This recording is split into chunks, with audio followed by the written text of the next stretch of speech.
There we go. All right, so we're going to start with sort of some brief background on who Zyxel is. Chances are you're dealing with customers. A lot of them have not heard of us. So we want to give you some basic facts to help ease their mind about who we are and why they should have some confidence in Zyxel product that you're recommending. So we here at Zyxel, we've been doing this for 30 years, making computer networking equipment. We've got over 100 million devices that have been deployed out in the field, and we operate in 150 different global markets. We break our products up into 3 different categories.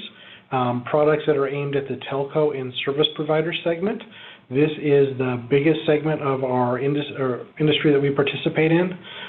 So this is stuff like DSL modems your service provider would give you when you sign up for DSL service, DSLAMs and MSANs, some fiber stuff, things like that. So today we're not going to talk about those. On the other end of the spectrum, we've got a small lineup of consumer-oriented products, standalone routers, power line devices, consumer switches. Again, something we're not going to talk about today.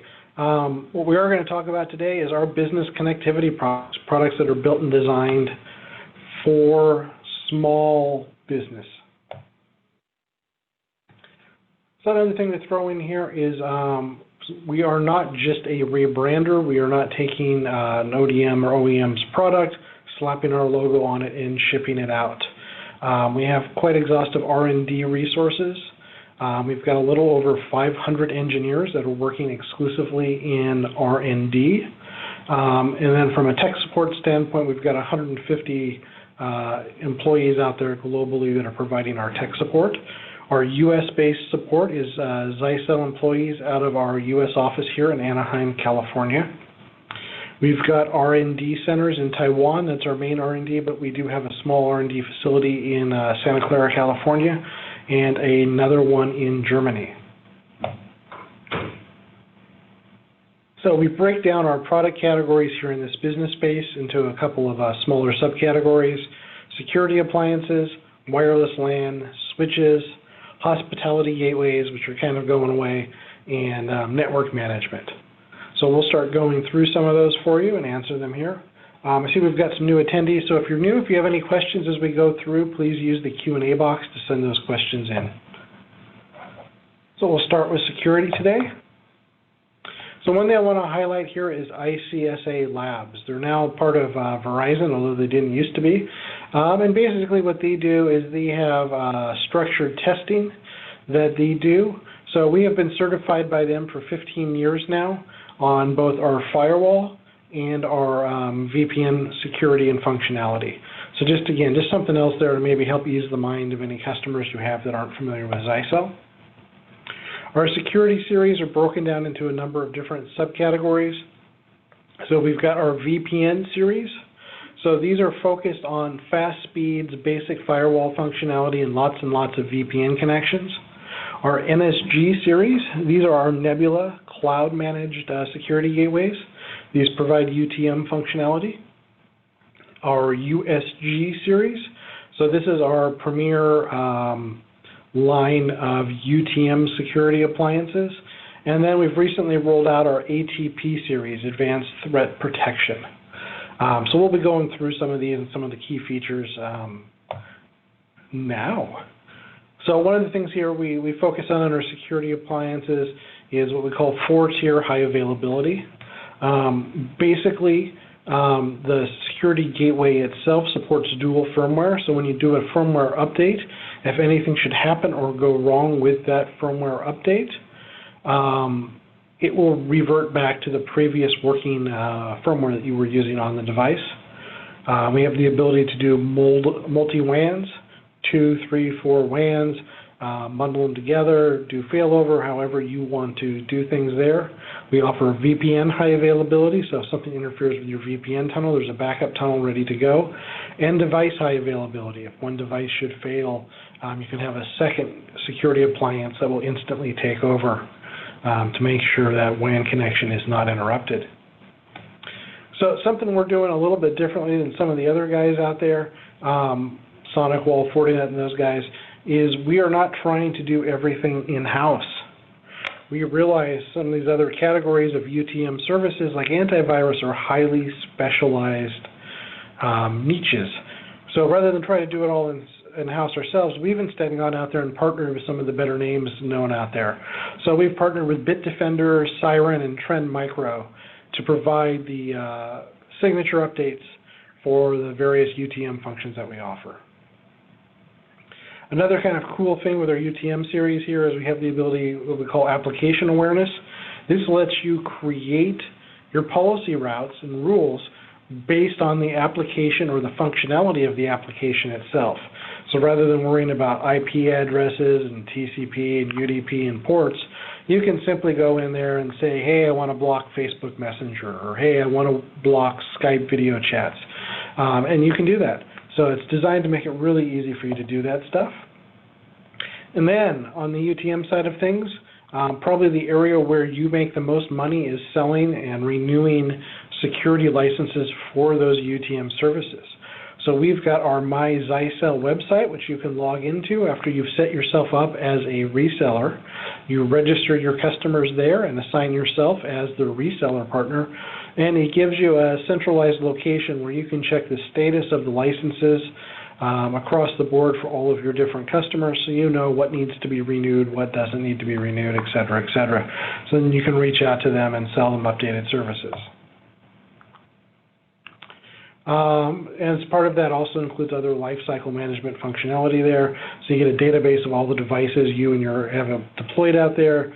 There's some very basic reporting tools, et cetera, et cetera. Okay, on to the VPN series. So again, as I was mentioned before, this is a series of products that's designed primarily for those customers that don't want UTM services and need a high throughput, particularly on the VPN side of things. These security gateways have our full-featured firewall functionality. They offer VPN high availability.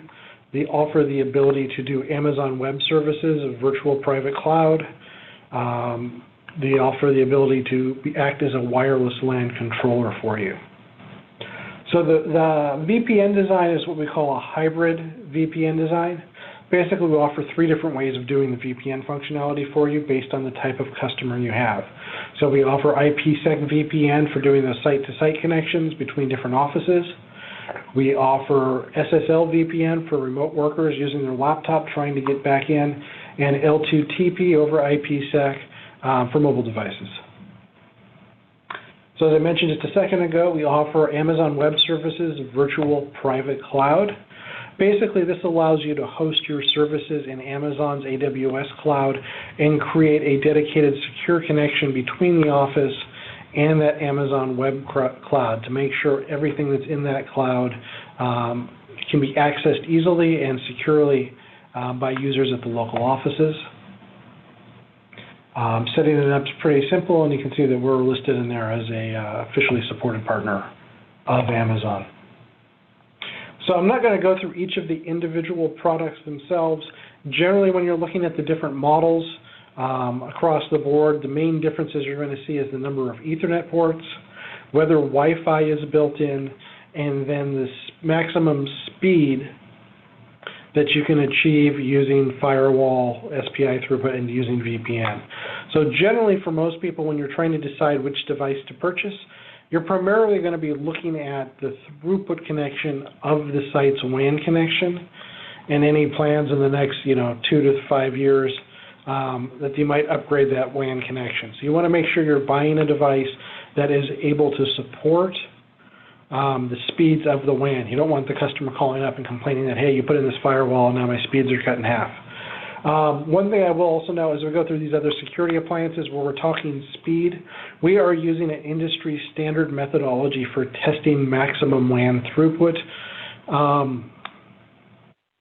This is what everybody out there is using when you're looking at SonicWall or Fortinet. It's a good, accurate measurement for consistency across devices.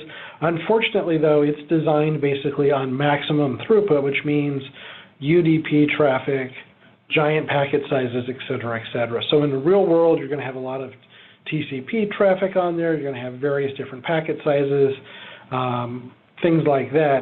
So real world throughput is going to be a little bit less than that. Reach out to your salesperson here at Zyxel if you have any questions. Just let them know what's going on, what sort of speeds you need to achieve, and they'll help steer you to the right product versus just looking at the data sheet, which might be a little bit misleading based on the industry standard way of measuring these speeds. All right, we'll move on to the NSG series here. So the NSG is our cloud-managed gateways. Eventually, at some point in the future, hopefully everything will be able to be handled in the cloud, but for the moment, if you're doing cloud on the gateway, you do have to buy a NSG if you want to manage your gateway in our cloud system. So again, the same sort of thing. When you're looking at the different models that are available, you're primarily looking at throughput differences and the number of port differences. Functionality is generally the same. These offer basic UTM functionality, so IDP, content filtering, application-based rules. Those are all available here through the NSG series. And I will, just one more thing here, I will go back and say we do have a lot of customers that are using the cloud to manage their Wi-Fi devices and their switches, but are still using a USG or VPN series for the firewall gateway, simply because of the advanced configurability and variability that you get on those standalone devices versus a cloud device, which is kind of optimized and dumbed down to make them easier to set up and use.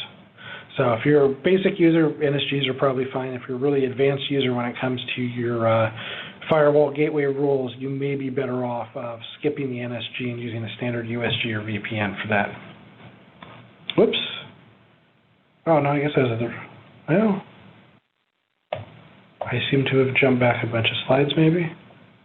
Or just maybe I'm repeating a slide. My bad. So going on here to the USG series.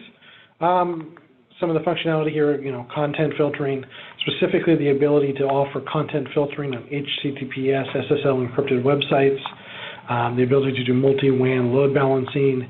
We've got new easy modes to make it easier to set up and configure some basic rules, your basic VPN functionality, integrated VPN controller, integrated hotspot management for hotspot gateway functionality, whether we're talking guest access at an office or a full-fledged hotel-type guest access. That's all in there for you. So again, looking at the models, again, main differences is number of ports and throughput, and a few models here, whether they have wireless built in or not. The wireless is only on the lower end models, simply because if you've got a bigger office, this device is going in a closet somewhere, so you're not going to get good coverage from the Wi-Fi access points. Just for the smaller things where you're talking, a 2 or 3 room office, no dedicated closet for all the different security devices. Okay, on to ATP. So this is something that's relatively new for us. This is our advanced threat protection. So with conventional UTM services, you are using signatures and heuristics to try to verify what sort of traffic is going on. So basically you compare, here's this traffic, here's the signatures. Do we know it's good? Okay, we flag it as good. Do we know it's bad? Then we flag it as bad and block it.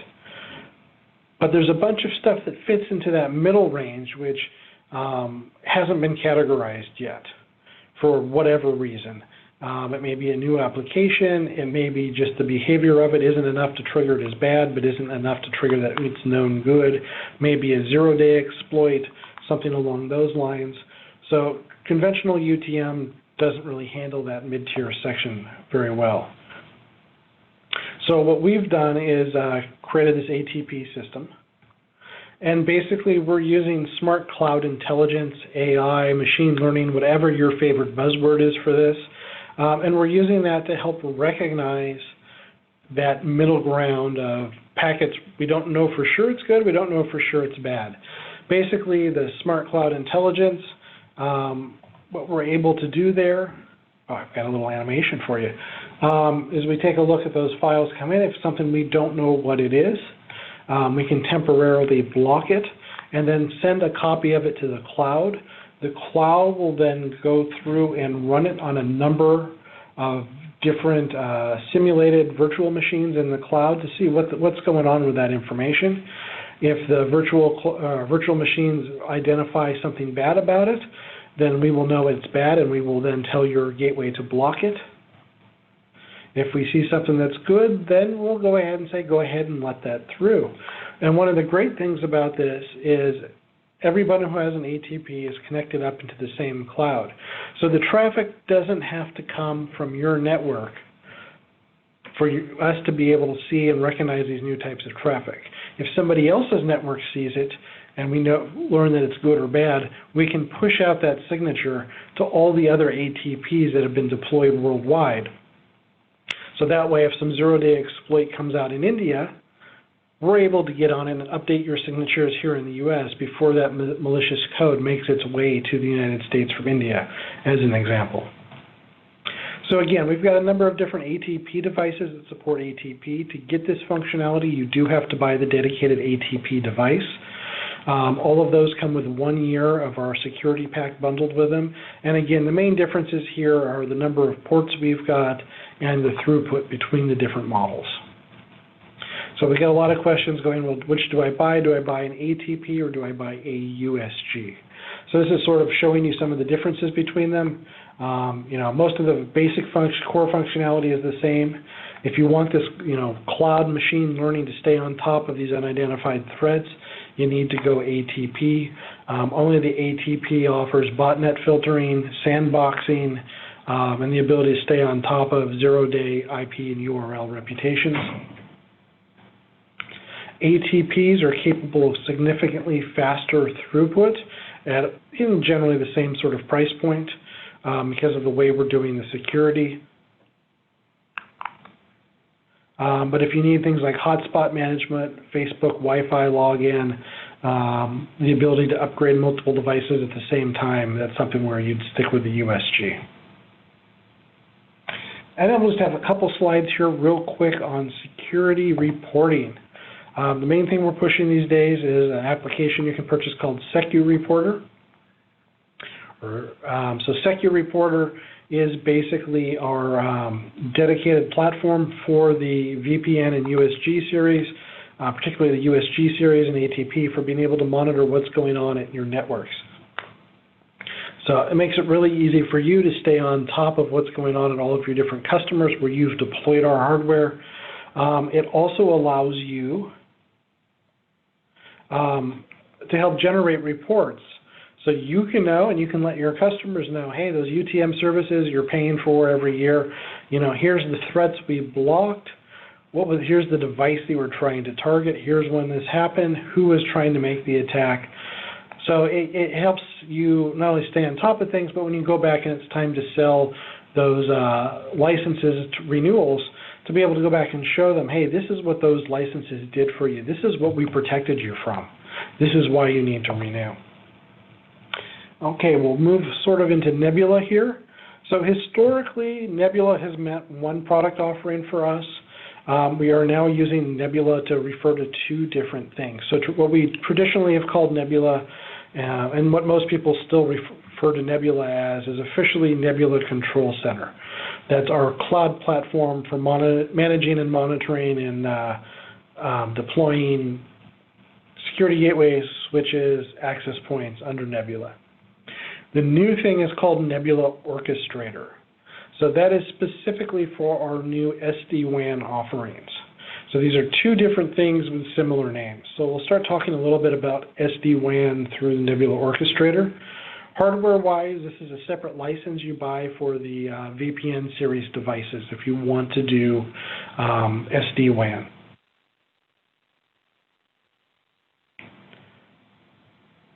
I didn't realize we had all these little one-by-ones. So basically, SD-WAN is designed to make it easier to connect VPNs together from multiple sites.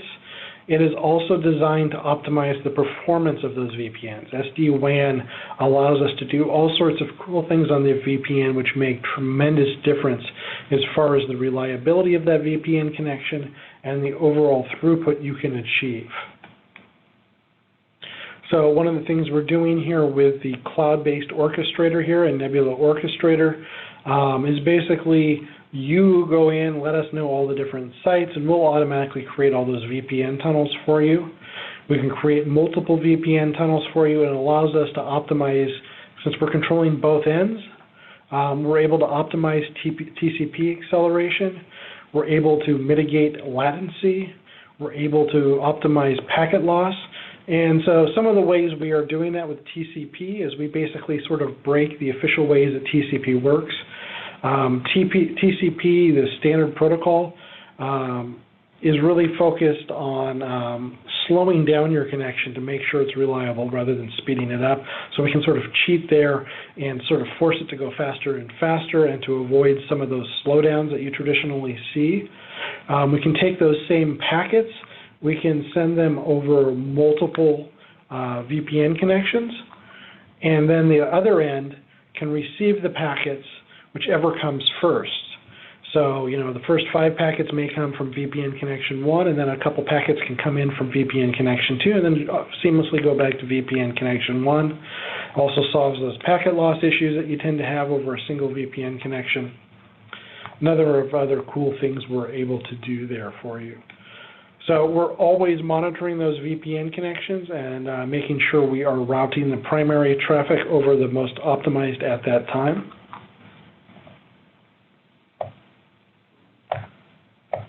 So it's some really cool stuff there. You know, if you're traditionally using lease lines to connect offices, it allows just a standard and cheap internet connection to suddenly be able to replace those dedicated lines and get the same sorts of speeds and reliability over the public internet that you were getting before with a dedicated private line. So there we go. Some tests we've done here. This is an FTP download of essentially a 2 gig file, the Ubuntu ISO. So we transferred it from a location in Taiwan to a location there in Germany. Doing it using your traditional VPN connection, it took 2 minutes and 40 seconds to transfer that full file. When we use SD-WAN to do the same thing using our WAN optimizations, we were able to transfer that same file in 10 seconds. Makes a tremendous difference on transferring files. It also makes a tremendous difference on voice connections, Skype video calls, things like that. It's amazing the difference WAN optimization can make. But again, the only limitation here is the connections on each side have to be going through Nebula SD-WAN. It doesn't do anything if the other end of the connection is out in the cloud or some other place that isn't connected via our SD-WAN. So again, this applies to our VPN series hardware. And again, the main difference between the different models is basically throughputs and the number and types of ports that are on the hardware. So going on to Nebula Control Center. This is probably the Nebula you're more familiar with, if you're familiar with any of them. So Nebula was designed from the ground up to do a couple different things for you.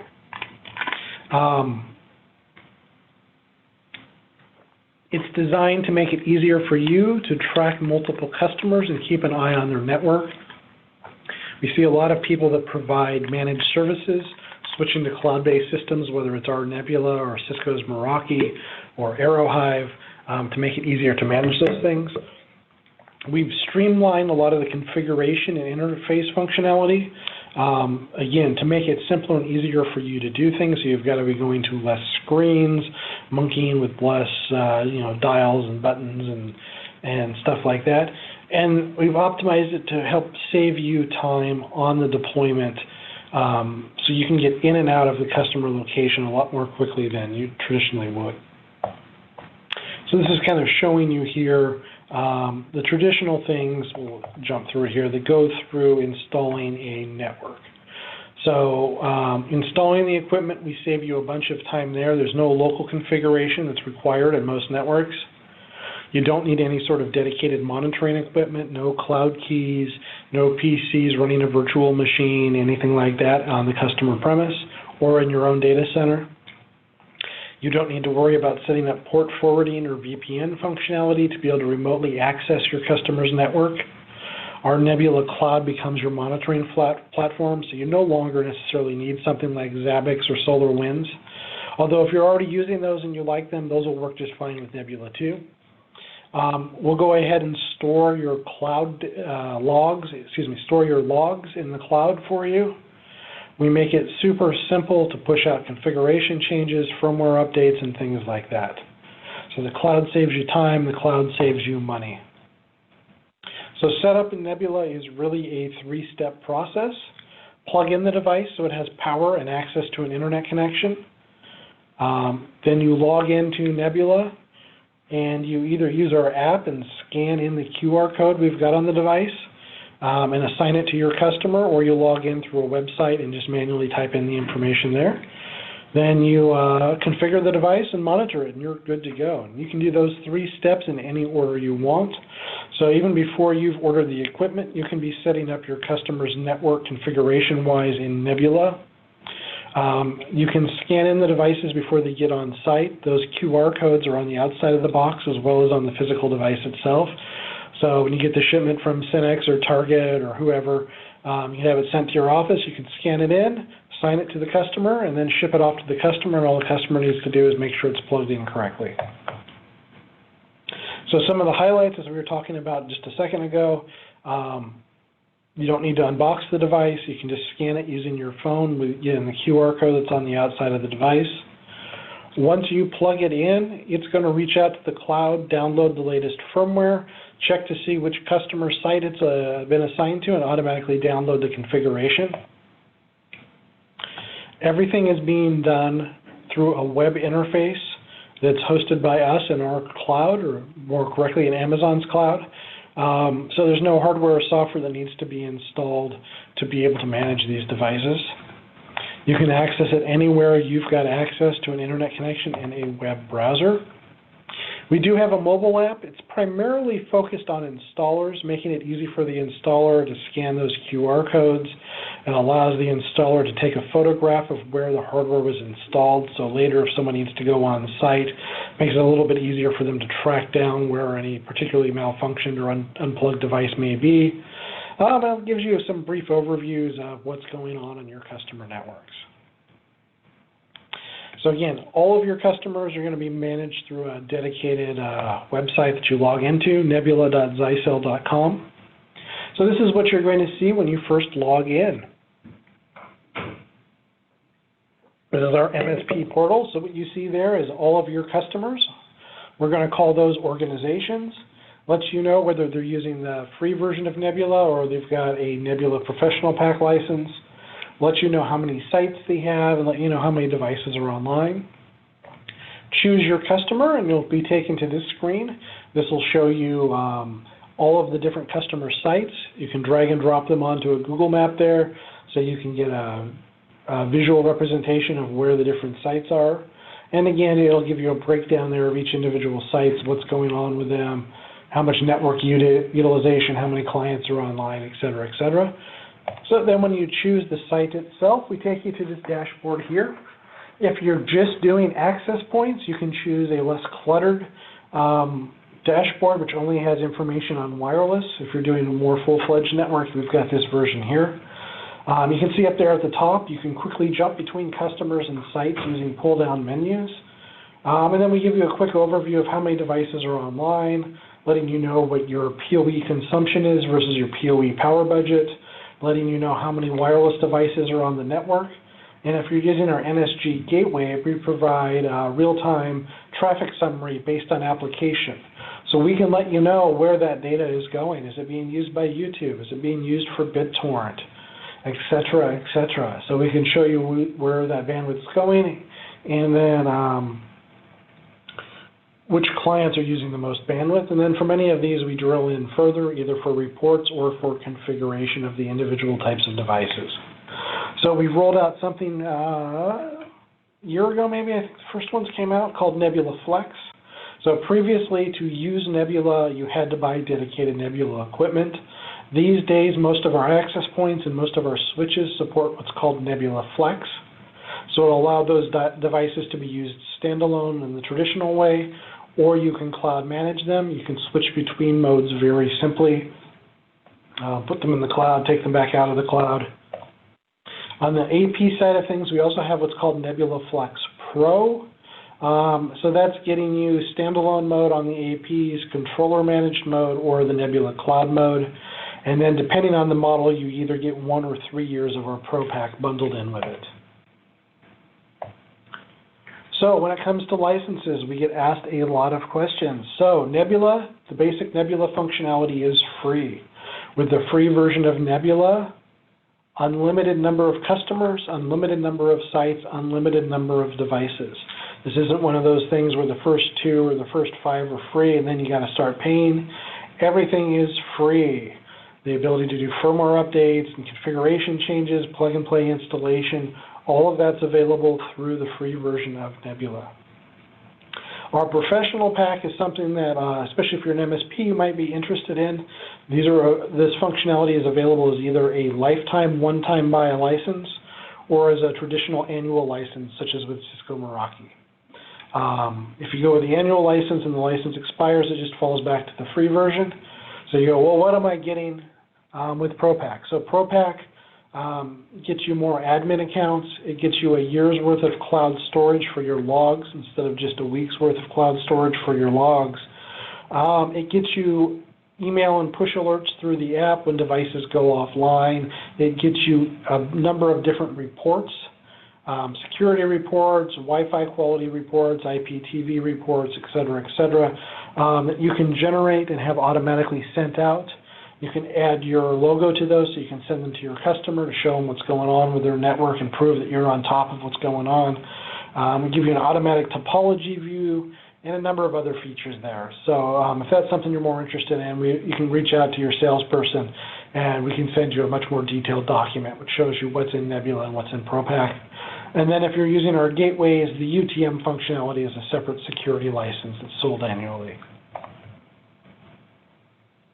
Okay, now on to wireless in general. So with wireless, some products operate in Nebula, some products are standalone, some products operate with the controller, and most of the products will operate in either their standard modes or in the Nebula mode. It's an either or. Let's see here. Oh, so we're talking about smart antennas here? Didn't realize I was talking about this. So us and Ruckus are the only 2 guys on the market that offer this sort of smart antenna technology. Smart antenna technology is designed to solve a number of the issues that we find a lot of installers running into out in the field. Part of the challenge with Wi-Fi is invisible. You can't really see it, and a lot of people don't understand what it's doing, which is a good plug here. Coming up, I think, next week, I believe, next Tuesday, I am doing a Wireless 101. So if you'd like to learn a little bit more about how wireless functions just in general, some good best practices, sign up for that webinar next week. So anyway, wireless is invisible, and also you generally have a huge discrepancy in the power between your access points and the client devices, which comes into play because Wi-Fi is two-way communication. So it leads to a number of problems, things we call co-channel interference, hidden node issues, things like that. So the way to solve that is through smart antenna. So this is just showing here traditionally the way you would deal with co-channel interference is you do very careful channel planning to try to make sure you don't have overlapping channels. But as Wi-Fi gets faster and faster, there's less and less overlapping channels because a big way that Wi-Fi gets the faster speeds is by increasing the amount of bandwidth they're using. So traditionally what you would do is you would turn down the power on your access points, which is great and solves that code channel interference issue, but you now still have degraded performance because the signal's not as strong and your client devices are talking at a much lower data rate. So this is showing here traditionally your antennas fall into 2 primary categories. They're either omnidirectional. This is your traditional ceiling mount access point, sends out sort of an umbrella circular coverage pattern. And then you've got your directional antenna, which sends a focused antenna pattern. So this tells you where the radio signal is going from the access point. It's also essentially where it's listening for its client devices to send the signal back from. So with smart antenna, what we've done is we're able to go through hundreds and hundreds of different antenna patterns for each client. And we're able to look both at where the client device is in relation to the access point and where other sources of RF interference are coming from. And then we're able to tailor that antenna pattern to focus the outgoing signal towards where that client device is, and to be able to ignore or not listen to that co-channel interference that might be coming from another device operating on that same channel. And this works whether the device is stationary or mobile, and it does it on a client-by-client basis. So a couple years ago, the University of Brescia in Italy, their networking group decided to say, you know, is smart antenna real, or is it marketing hype like so many other technologies that people like to promote? So they went out there, they bought 2 smart antenna access points. They bought ours, our WAC 6503, and a Ruckus R700. And then they got 2 non-smart antenna devices, an Aruba and a Cisco. Now I want to mention here the Cisco device does not have smart antenna, but Cisco uses some other proprietary technology to help try to mitigate those co-channel interference issues. So when they went through and did this test, it was kind of interesting. What they did is when they tested it in your typical clean room, you know, throwing it in the lab or magazine reviewer way of doing things, what they found is that Zyxel and Ruckus dominated. Then they went out and they said, well, let's test it in the real world. Let's create a simulated real world environment where there's interference and noise and crowding and all these other things that go on. Excuse me. And what they found is we continue to be the dominant performer. Ruckus dropped all the way back to 3, and Cisco took over in the number 2 spot because of their co-channel interference mitigation technology. So I don't know if it's still the same, but as of the time when they did this stuff, their testing, Ruckus was optimized for where the client device was, but wasn't really adjusting the signal pattern based on RF noise like we did. And that's why in the real world their performance dropped off quite a bit.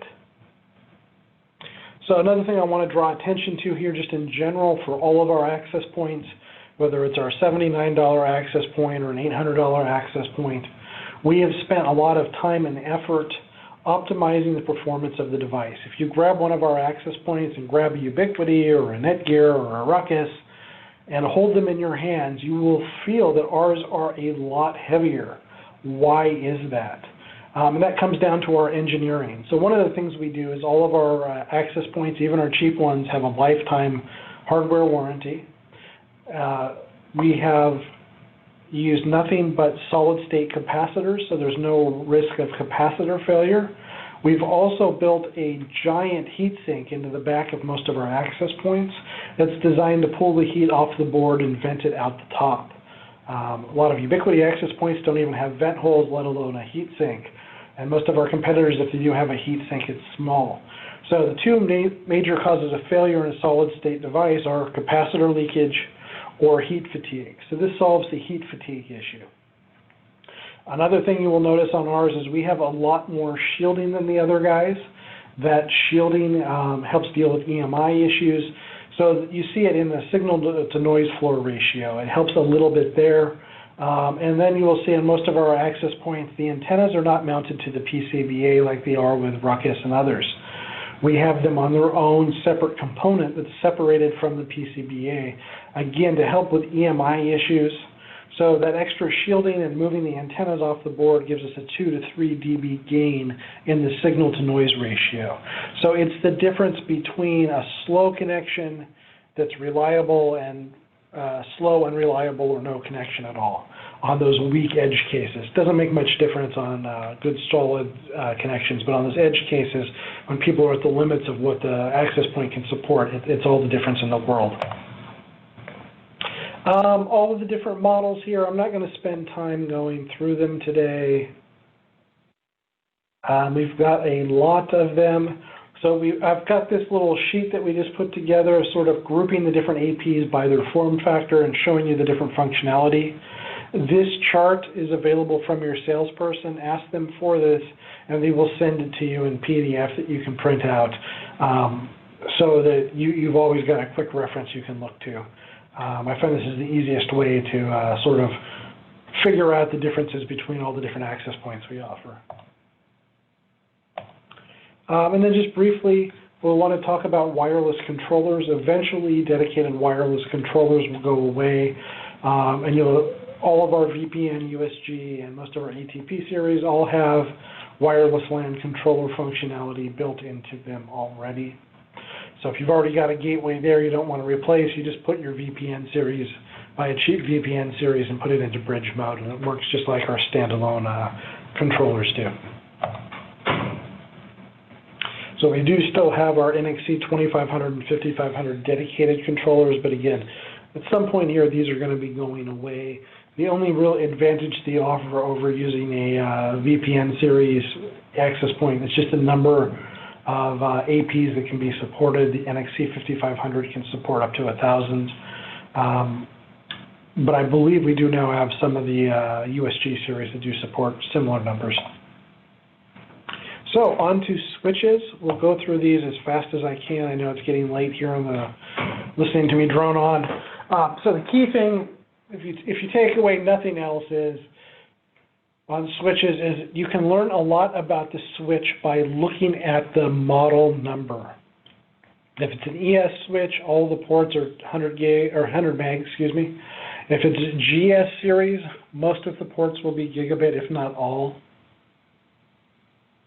If you see XS, that tells you all ports are 10 gig. If you see XGS, it tells you that there are dedicated 10 gig ports and most of the other ports are 1 gig. MGS tells you it's a metro or carrier grade switch. Then you've got numbers. The numbers tell you how many, what model series it is.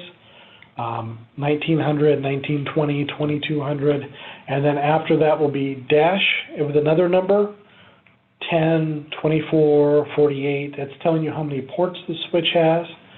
And then after that, if there's a P, it tells you it's a PoE switch. If it's HP, it tells you it's a PoE plus switch. And if you see F, it tells you that it's a fiber switch where all of the ports are fiber. So we do have some smart capability on our switches. Most of them are able to intelligently monitor PoE and adjust the power budget and allocation based on actual usage versus using the dedicated category system that's the official standard. So we can do either or. Most people prefer to use the intelligent PoE. We have the ability to turn PoE on and off at different times.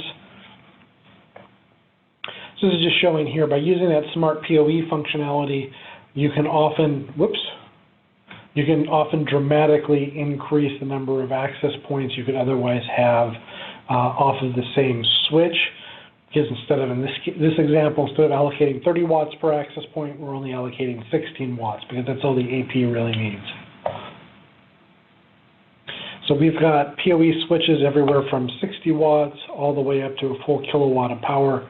So no matter how much PoE budget you need, we've got a switch there for you that offers it. On the smart or web managed side of things, we've got a couple different series. We've got the 1200, the 1900, and the 1920 series. All offer a web-based interface.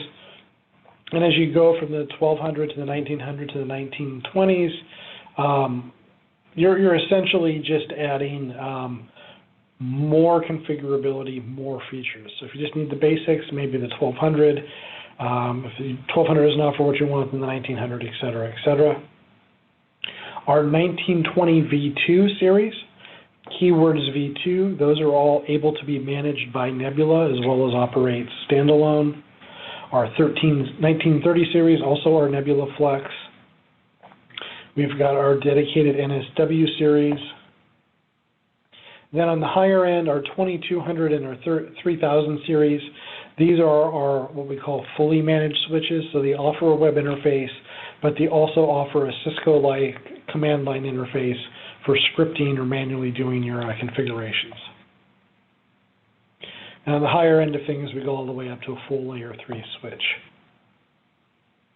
So we've just recently launched something new. It's our GS 1300 and 1350 series switches. So these are aimed specifically at the IP camera PoE range. So it's got some dedicated features that are optimized just for people that are deploying security cameras. So I'm going to talk a little bit about these really quick.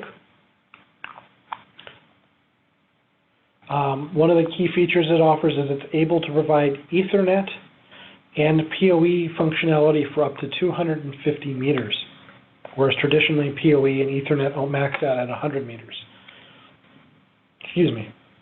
So the speed does get lowered, but you are able to still maintain a connection at these extended runs.